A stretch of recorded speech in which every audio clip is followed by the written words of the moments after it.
Hi అందరికీ. సంవత్సరం పాటు నిల్వ ఉండే ఈ ఉసిరికాయ పచ్చడి ఎక్కువ రోజులు రంగు మారకుండా ఉండాలన్నా, మంచి టేస్టీగా ఉండాలన్నా నేను వీడియోలో చూపిస్తున్న కొలతలతో పట్టారంటే సంవత్సరం అంతా నిల్వ ఉంటుంది. అలాగే రంగు కూడా మారకుండా చాలా బాగుంటుందండి పచ్చడి అనేది. ఇలాగ నేను చూపిస్తున్నట్టుగా అయితే ప్రిపేర్ చేసుకొని చాలా బాగుంటుంది. ముందుగా అయితే ఒక 2 కేజీలు ఉసిరికాయలు తీసుకోవాలి. ఇలా వాటర్లోని ఉసిరికాయలన్నీ వేసుకుని కొంచెం సాల్ట్ అయితే ఇందులో వేసుకోవాలి. కొంచెం సాల్ట్ వేసుకున్న తర్వాత ఒక 5 నిమిషాలు ఉంచేసిన తర్వాత మొత్తం అన్నీ కూడా వాటర్లో క్లీన్ చేసుకుని ఇదిగోండి ఇలా పక్కకు తీసేసుకోవాలి. ఈ తీసుకున్న ఉసిరికాయలన్నీ కూడా ఒక క్లాత్ మీద వేసుకుని పొడి క్లాత్ తోటి అయితే శుభ్రంగా తుడుచుకోవాలి. ఒక్కొక్క ఉసిరికాయ శుభ్రంగా తుడిచేసుకున్న తర్వాత ఈ విధంగా అయితే ప్యాన్ కింద అయితే ఒక అరగంట సేపు ఆరబెట్టిన తర్వాత ఈ విధంగా అయితే నాట్లు పెట్టుకోవాలి ఉసిరికాయలన్నిటికీ కూడా. ఇది అందరికీ తెలిసిందే. ఇలా నాట్లు పెట్టుకుని ఉసిరికాయలన్నీ పక్కన పెట్టేసుకున్న తర్వాత కేజీ ఉసిరికాయలకి 100 గ్రాముల చింతపండు చొప్పున 200 గ్రాముల చింతపండు అయితే దీనికైతే తీసుకోవాలి. ఇలా 200 గ్రాముల చింతపండు కూడా వేడి నీటిలోనే నానబెట్టుకోవాలి. వేడి నీళ్ళు వేసుకుని నానబెట్టుకుని చక్కగా పక్కన పెట్టేసుకోవాలి. పక్కన పెట్టుకున్న తర్వాత ఇదిగోండి ఇలాగా వేడి నీళ్ళు మాత్రమే వేసుకోవాలి.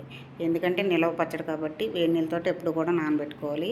మళ్ళీ స్టవ్ వెలిగించుకుని ఒక బాండే పెట్టుకుని అందులో అయితే ముందుగా మెంతులు ఇలాగ కొన్ని అయితే సరిపోతుంది. ఒక 2 స్పూన్లు వేసాను మెంతులు అయితే.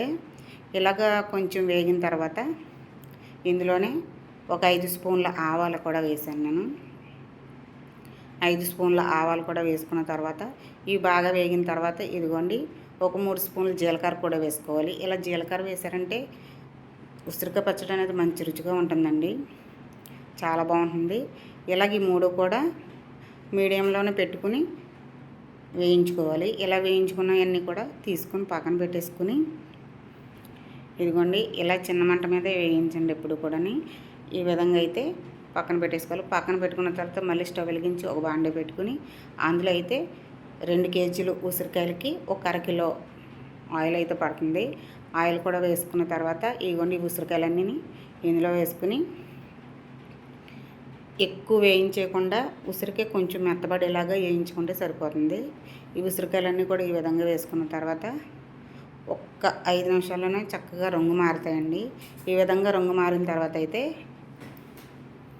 ఎక్కువ ఉసిరికాయ అనేది మెత్తపడిపోకూడదు. ఇలాగా చక్కగా దోరగా వేయించుకుంటే పచ్చడి అనేది చాలా టేస్టీగా ఉంటుంది, చాలా చాలా రుచిగా కూడా ఉంటుంది. ఈ విధంగా అయితే వేయించుకోవాలి. ఇదిగోండి కలర్ మారుతుంది కొంచెం కొంచెం. ఈ విధంగా కలర్ మారిన తర్వాత అయితే తీసేసుకోవాలి. ఇవి కూడా తీసుకుని పక్కన పెట్టుకుని మళ్ళీ అదే విధంగా మిగిలిన ఉసిరికాయలు కూడా వేసుకుని ఆ విధంగానే వేయించుకోవాలి. వేయించుకున్న తర్వాత ఇవన్నీ కూడా ఒక పళ్ళెంలో కానీ ఎందులో అన్నా వేసుకొని ఇప్పుడైతే చింతపండు నానబెట్టుకున్నాం కదా, ఈ చింతపండు అయితే మిక్సీ పట్టేసుకోవాలి. మిక్సీ పెట్టుకుంటే ఈ వేడి నీళ్ళతోటే మిక్సీ పట్టేసుకుంటే చక్కగా గుజ్జులా వస్తుంది కదా. ఇలా గుజ్జు అంతా కూడా ఇదిగోండి ఈ విధంగా అయితే మిక్సీ పట్టేసుకున్న తర్వాత పక్కన పెట్టుకొని ఇందులో మళ్ళీ మిక్సీ పట్టుకోవడానికి కొన్ని వెల్లుల్లిపాయలు అయితే మిక్సీ పట్టుకొని పక్కన పెట్టుకోవాలి. ఇవన్నీ 2 పక్కన పెట్టుకున్న తర్వాత ఉసిరికాయలు వేయించిన నూనెలోనే పోపు వేసుకోవాలి. ముందైతే పచ్చెనగపప్పు అలాగే కొంచెం ఆవాలు కొంచెం జీలకర్ర వేసుకుని అలాగే ఇందులోనే పోపుకు తగినన్ని వెల్లుల్లిపాయలు అలాగే ఒక 5-6 ఎండుమిర్చి వేసుకుంటే ఇందులోనే కొంచెం కరివేపాకు వేసుకోవాలి. ఇంతేనండి, పోపు రెడీ అవుతుంది. ఇప్పుడు మిక్సీ పట్టుకున్న గుజ్జు ఉంది కదా, చింతపండు గుజ్జు అంతా కూడా ఇందులో వేసేసుకోవాలి.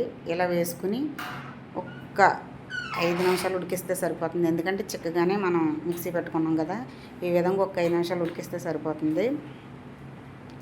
మనకి ఇందులో వాటర్ అంతా కూడా ఇంకిపోయి గొజ్జు చక్కగా వస్తుంది చిక్కగానే. ఆ విధంగా అయితే ఉడికించుకున్న తర్వాత ఇదిగోండి ఈ విధంగా వచ్చింది కదా, ఇలాగైతే సరిపోతుందండి చక్కగా. ఇలా ఉడికితే మనం ఆవపిండి మెంతిపిండి అలాగే సాల్టు కారం ఇవన్నీ కలిపేసరికి చక్కగా పచ్చడి అనేది చాలా బాగుంటుంది. ఇందులోనే ఫైనల్గా కొంచెం ఇంగు వేసుకుంటే పచ్చడి అనేది మంచి రుచి వస్తుందండి. ఇంగు వేసుకోండి, చాలా బాగుంటుంది పచ్చళ్ళు అయితే. మరి ఇంగు కూడా వేస్తాం కదా. ఈ విధంగా ఉడికిన తర్వాత అయితే స్టవ్ ఆఫ్ చేసుకుని పోపు అంతా కూడా చల్లారనివ్వాలి. చల్లారేలోపు ఉసిరికాయలన్నీ కూడా మనం చక్కగా కలిపేసుకోవాలి. ఏంటంటే ఈ ఉసిరికాయల్లోని 2 కేజీలు ఉసిరికాయలు తీసుకున్నాం కదా, ఇందులోనే 1 కప్పు సాల్టు. ఇదిగోండి ఇలాగ ఈ కప్పుతోటి అయితే సాల్ట్ వేయాలి. ఇలా సాల్ట్ వేసుకుంటే ఉప్పు సరిపోకపోతే పచ్చడి అనేది నిల్వ ఉండదు కాబట్టి సరిగ్గా కొలతలు కొలుసుకోవాలి.